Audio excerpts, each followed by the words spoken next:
Let me help you to fix error 0x800f0906. If you open control panel and in the programs options, if you try to enable .NET Framework 3.5, you will see this error 0x800f0906. To fix this error, we have 3 steps to perform. Open up this link in the Chrome which is in the description. You will see 3 folders here. Depending on your OS, choose the right folder. In my case, I will choose Fix for Windows 10. Now here, before you download any file, it is important to know your OS architecture. To do that, press Windows plus X together and select System from the menu. See System type row and check if it is 32-bit or 64-bit.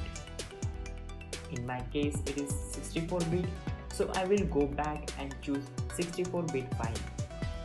Download this file. This file is a RAR file. If you do not have a RAR file extractor, then you will need WinRAR. Download WinRAR setup, which is very small in the size. Download link in the description. Now once you downloaded 64-bit SXS file, right click on it and select cut. Go to C drive and paste it.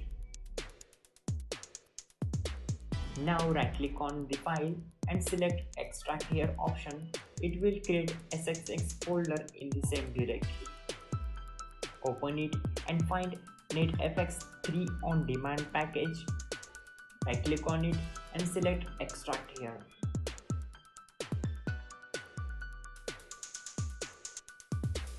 Now press Windows plus S key, search for command prompt.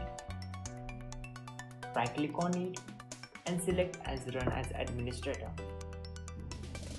Now copy this whole command which is in the description and paste it in command prompt and hit enter.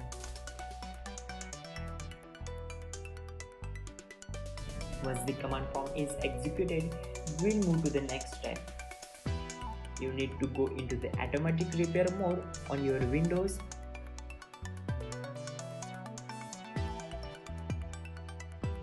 In auto repair mode, select advanced options, then click on troubleshoot. Now choose advanced options. Here select command prompt. Now this will open command prompt window.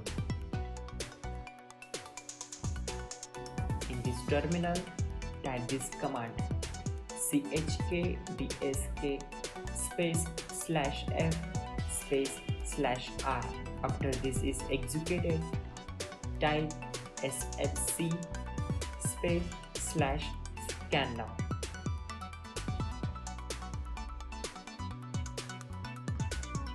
Then type exit and hit enter.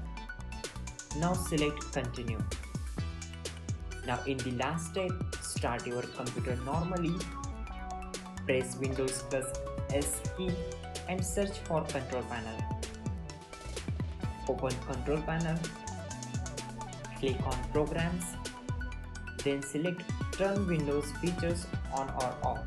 Expand .NET Framework 3.5. Click on both of the options. Then press OK. That's it guys. This should resolve your problem. You are good to go.